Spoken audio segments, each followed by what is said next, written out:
Sir जैसे हम बहुत एस्ट्रोलॉजर्स के साथ बैठे हैं तो वो हमें रेमेडीज़ बताते हैं। जैसे अभी आपने बताया कि आप नाड़ी एस्ट्रोलॉजी करते हो, किसी के pending Karma past life karmas गलत है तो आप उनको आप ठीक करोगे। जी तो नाड़ी एस्ट्रोलॉजी में रेमेडीज़ कैसी होती हैं, आप क्या करवाते हो, मुझे वो जानना है। देखो, ओरिजिनली नाड़ी जो है, नाड़ी सिर्फ ये कहती है आपको कि पूजा पाठ, हवन, मंत्र जाप, 3 चीज़ें ज़्यादा करो और जड़ी बूटियों से नहाओ, जो नाड़ी की ओरिजिनल मेथड्स हैं।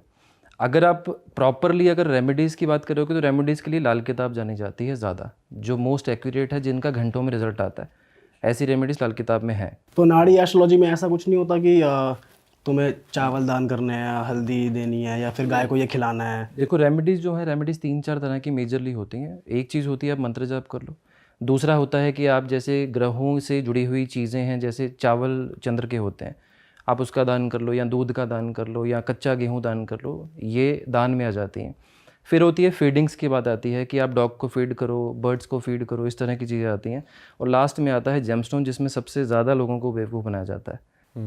आपने मोस्टली देखा होगा कि लोगों ने पर्ल पहना होता है यूजुअली, या पुखराज पहना होता है, तो जिसको कुछ भी समझ नहीं आता वो ये पहन लेता है, या इसको रेकमेंड कर दिया जाता है।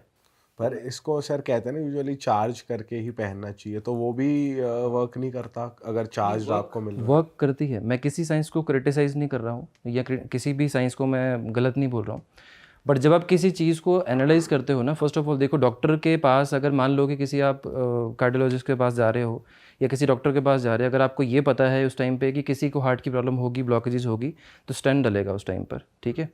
ये आपको पता है, ये मुझे पता है, ये इनको भी पता है, उनको भी पता है, ठीक है। लेकिन वो कब डलेगा, कितनी फ्रीक्वेंसी पर डलेगा, कितनी ब्लॉकेजेस पर डलेगा, ये एक्सपर्ट को पता है उस चीज़ के बारे में। और जब भी आप किसी एस्ट्रोलॉजर के पास बैठते हो, जब किसी से डिस्कशन करते हो ना सामने, तो आपको क्या करना है ना, सामने बैठ के आप कुंडली की डिटेल्स दो, अपनी डेट ऑफ बर्थ दो, टाइम ऑफ बर्थ दो, प्लेस ऑफ बर्थ दो, कुंडली खोल ली, चुप होकर बैठ जाओ। आप सिर्फ ये एनालाइज करो कि वो आपको क्या बोल रहा है।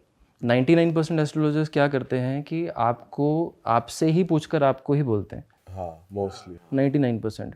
और आपको 0.1% या 1% ऐसे एस्ट्रोलॉजर मिलेंगे कि आप सामने बैठे हो बोल देंगे कि आप ये करके आए हो, या आपके साथ ये चीज़ें हुई हैं, या इन चीज़ों के लिए आपका सवाल है। सर कोई रियल एक्सपीरियंस बता सकते हो आप कि कोई क्लाइंट आपके पास आया और आपने ऐसा कुछ बताया हो उसको कि वो शॉक हो गया हो कि अरे आपको कैसे पता है? देखो, कंडीशंस क्या हैं, जब कोई पर्सन आपके सामने आकर बैठता है, फॉर एग्जांपल जैसे रीसेंट क्लाइंट की एग्जांपल देता हूँ मैं।